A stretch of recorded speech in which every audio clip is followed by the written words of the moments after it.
ఈ షష్టగ్రహ కూటమికి సంబంధించిన వీడియోలు ఆల్రెడీ మనం చేయడం జరిగింది. ఇప్పుడు ప్రత్యేకించి ఈ మార్చి నెలలో ఈ ద్వాదశ రాశుల వారికి మరి ఇటు రవి కానీ శనేశ్వరుని యొక్క మార్పు కానీ తీవ్రమైనటువంటి ప్రభావాన్ని చూపించేటువంటి ఈ నెలలో ద్వాదశ రాశుల వారికి ఏ విధమైనటువంటి ఫలితాలు కలగబోతున్నాయో మనం ఇప్పుడు ఈ వీడియో ద్వారా క్లుప్తంగా తెలుసుకుందాం. వృశ్చిక రాశి వారికి ఈ మాసంలో మిశ్రమమైనటువంటి ఫలితాలు గోచరిస్తూ ఉన్నాయి.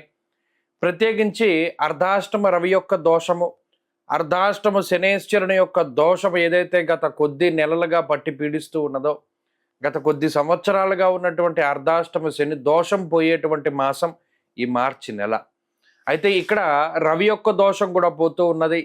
ఈ రెండు గ్రహాలు కూడా చతుర్థ స్థానాన్ని వదిలిపెట్టి పంచమంలోకి వెళుతూ ఉన్నారు. ఇక్కడ ఇప్పటికే పంచమ స్థానంలో ఉన్నటువంటి బుధ శుక్రుల యొక్క అనుకూలత కనబడుతూ ఉన్నది, గురువు యొక్క అనుకూలత ఉన్నది. ప్రధానంగా ఈ మూడు గ్రహాలు అంటే నైసర్గిక శుభగ్రహాలైనటువంటి గురువు, బుధుడు, శుక్రుడు మూడు పూర్తి స్థాయిలో ఈ రాశి వారికి అనుకూలంగా ఉన్నారు.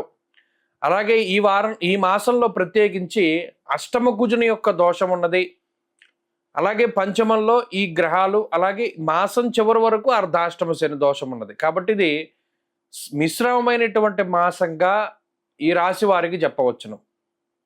పంచమంలో బుధ శుక్రులు ఉండడం అనేటువంటిది ఒకంత మానసికమైనటువంటి ప్రశాంతతని సూచించేటువంటి గ్రహస్థితి అయినప్పటికీ మరి 15వ తారీఖు వరకు అర్ధాష్టమ రవి శనుల తాలూకు స్థితిగతులు కొంత బాధిస్తూ ఉంటాయి.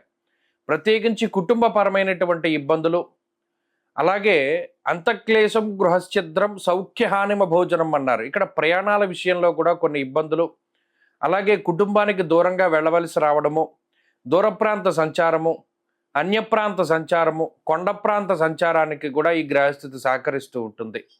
అలాగే పంచమంలో ఉండేటువంటి రాహు యొక్క స్థితిగతులు కొంత దైవ బలం నుండి దూరంగా తీసుకెళ్లేటువంటి విధంగా, అంటే ఇప్పుడు కూడా అనుష్ఠానాలు చేసేటువంటి వాళ్ళకి లేదా ఎక్కువగా దేవాలయ దర్శనాలు చేసుకునేటువంటి వాళ్ళకి ఆ పరిస్థితులు కుదరకపోవడం, దేవుడి గుడికి వెళ్ళేటువంటి అవకాశం దొరకకపోవడం, కొంత పని ఒత్తిడి అధికంగా ఉంటూ ఉండడం, ఏదో ఒక రకమైనటువంటి అలజడి, అంటే ఏదో దినచర్య చాలా టైట్గా బిజీ షెడ్యూల్ అంటారే ఆ విధంగా ఈ రాశి వారికి ఎక్కువగా ఉంటుంది. అనునిత్యం కష్టపడుతూ ఉంటారు, ఎక్కడా కూడా తీరిక లేనటువంటి సమయాన్ని గడుపుతూ ఉంటారు.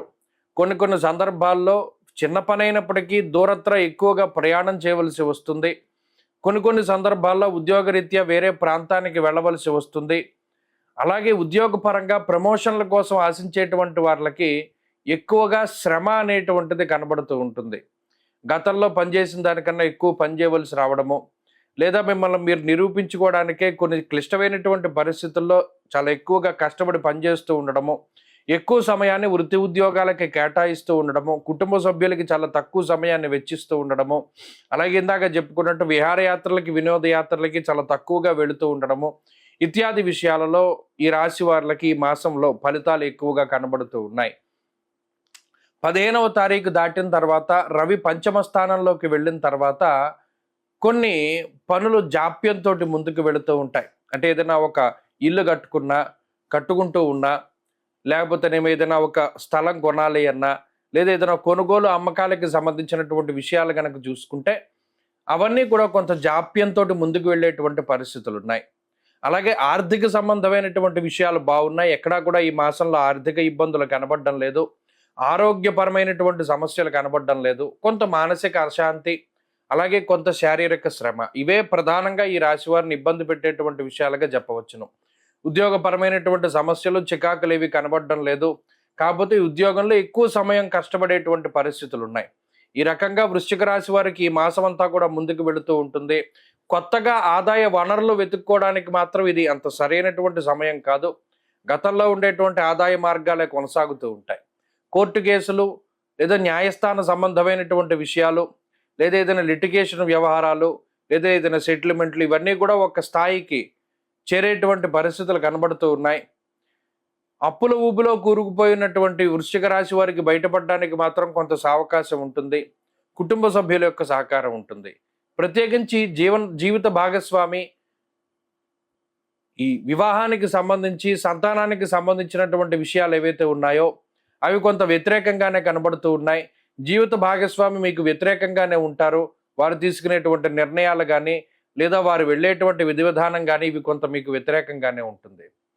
ప్రస్తుతానికి మార్చి నెలలో ఈ యొక్క గ్రహగతుల నుండి బయటపడడానికి వృశ్చిక రాశి వారు ప్రధానంగా పరమేశ్వరుడి యొక్క ఆరాధన, ఎంతసేపు శివార్చన, అభిషేకము లేదా శివాలయ దర్శనము, శనివారాల్లో శివాలయంలో నంది దగ్గర దీపారాధన చేస్తూ ఉండడం, ధూపసేవ చేస్తూ ఉండడం లాంటి అంశాలు ప్రధానంగా చేస్తూ ఉంటే ఈ నెలలో ఇటువంటి ఇబ్బందుల నుండి బయటపడడానికి అవకాశం ఉంటుంది.